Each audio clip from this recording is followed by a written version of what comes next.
Hey everybody, it's Charlotte from Charlotte's Books, and I'm going to be doing probably the biggest book haul I've ever done today. It's all the books I got over a span of 1 year of college, disregarding the fact that I think I made a video in October or something, and then I sort of went radio silent. And I'm gonna do different college reaction videos and stuff like that later, but this is gonna be solely a book video. So I have a lot, and honestly, I don't know for sure if this is even all of them. It's what I walked into my room, saw on the ground, saw on random bookshelves, and this and that. And I definitely have more under my bed and in the bookshelf that I forget about because it's like under another bookshelf. Oh, let's start. First, I have These Shallow Graves by Jennifer Donnelly. I'm currently reading it. I really like it. Jennifer Donnelly is an amazing writer. If you haven't read anything by her, the first one I read was A Northern Light, and it was my favorite book for a long time. She just manages to tie together historical fiction with like social issues. She just does it so well. I read Revolution too, which is during the French Revolution that she wrote, and that was actually assigned by school. That was a summer reading. And this one takes place in the 1900s. No, I think it's the 1800s. Shows how much I'm paying attention. And it's about a girl whose father is murdered, and she's an aspiring journalist, much like the muckrakers of that time. What time period is that? It's a pretty large book, but it has these pages, which sometimes are hard for me to grasp. Just so you know, I'll probably do descriptions of some of them because I know more about that because I'm reading it now, but honestly don't know a lot about some of these books. Next is Snow Like Ashes by Sarah Rush, and I actually saw her at a young adult book festival, which I did make a video about. That's the October one I think I was talking about. And she was a good speaker. I hadn't bought the book then. This I got on Book Outlet for like $3, so I was like, it's a bargain. And it's sort of a fantasy novel with kingdoms, and I think the protagonist is part of the Winter Kingdom. I don't know. It's a very popular series. I know that much. Next, I got this when I went to Ernest Hemingway's house in Key West in January, and it's For Whom the Bell Tolls. This is a classic.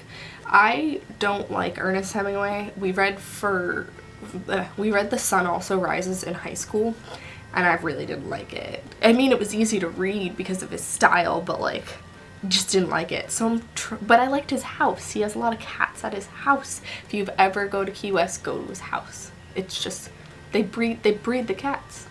It's amazing. It's amazing.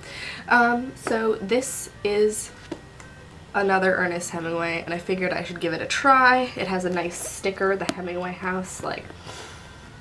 Next I got is Citizen Soldier, A Life of Harry S. Truman by Ada D. Donald, and this was at the Truman House in Key West because I like books and it was vacation. And I actually love American history, so I'm excited to read this. I think Harry S. Truman is an interesting president because he sort of just got shuffled into the role after FDR died, so I just realized how messy my room is behind me. So this is Six of Crows by Leigh Bardugo. I actually got this at that Young Adult Book Festival, but it was a pre-order, so I'm counting it in this video. So it's 6 Dangerous Outcasts, 1 Impossible Heist. Sounds good. It has black edges. Oh, it's in the same world as the Grisha trilogy. Then I'll probably like it. Next one is Stars Above by Marissa Meyer. It's a Lunar Chronicles collection, and personally I'm not a fan of buying the ebooks of like little inlets. What are they called? Novelettes. That doesn't sound right. Novellas. I don't like buying novellas because I just think it's kind of a way to raise money for like no actual substance. So I like when they do collections. They did this with the Bane Chronicles too, and I love the Lunar Chronicles series. I'm really sad that that's over, but 9 stories set in the same universe. I also own Fairest, which is another novella collection, but I have not read it yet. This one is Famous Last Words by Katie Allender. I did read it. It's an ARC. I didn't get it from the publisher.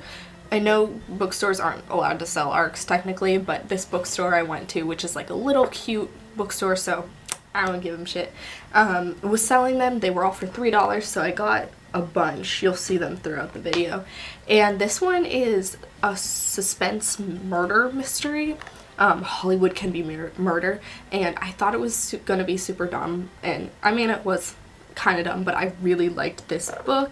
The right amount of Hollywood, that it wasn't cheap, and that it really helped the storyline of the murder. The girl sort of has this weird connection to the supernatural, which is done really well, that it's not overwhelming. The next is Pretty Monsters by Kelly Link, and these are short stories. We read one of Kelly Link's short stories in my creative writing class first semester, and I got this book out from the library, but then I never read it. And when I was in DC recently, I saw this in another cute little bookstore, and I was like, gotta do it. So now I have this, and her writing is really fantastical, like so weird. I really like it. It's good to study as a potential writer, because I have no clue what I'm doing with my life. The next is The Trials of Apollo by Riordan. Everybody is getting this right now. It's book 1 of the Hidden Oracle, about Apollo being cast down to Earth. I think I'm going to be more excited to read this than the Magnus Chase book, which I also have in this stack, simply because I think it's exciting to see a god's point of view. The next is Magnus Chase and the Gods of Asgard by Riordan again. As you can see, I started it. I think I was really sick at the time that I started this, so I don't necessarily want to give it crap for that, because there was this one week during school where I got really ill and came home for a week. And this is like another spin-off in the same Percy universe, The Sword of Summer. The thing is, I didn't like the Egyptian series, the Red Pyramid. I don't remember what it was called. I didn't like that as well. I've always liked the Percy / Greek demigods the best, so I will give this another chance, but I feel like I'm gonna like the Apollo series better. And I don't really know a lot about what this is about. It kind of seems like it's the Egyptian series, but with Norwegian gods. The next is Milk and Honey by Rupi Kaur. This is a book of poetry, and if you get the chance to flip through it, some of the poems are literally just 4 words and they hit you in the gut.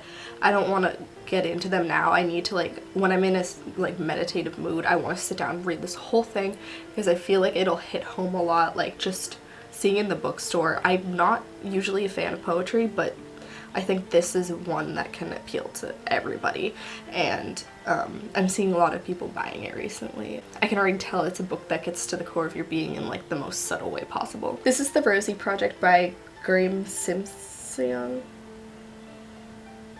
This was another book I got while I was ill, so I don't really know what I was thinking back then. Not that this is a bad book, I haven't read it yet. This genetic professor wants the perfect wife, so he sets up this project, the Rosie Project, and I'm pretty sure he probably like finds some girl who doesn't check any of the boxes and then falls in love with her. Next is Cruel Beauty by Rosamund Hodge. Pretty sure this came out a while ago. It's another one of the arcs that I got at that little bookstore, and I think it's somehow a retelling of Beauty and the Beast. Next is Elusion by Claudia Gable and Cheryl Clam. This is another arc. I don't really know what it's about, but I was just excited that there were a bunch of young adult arcs.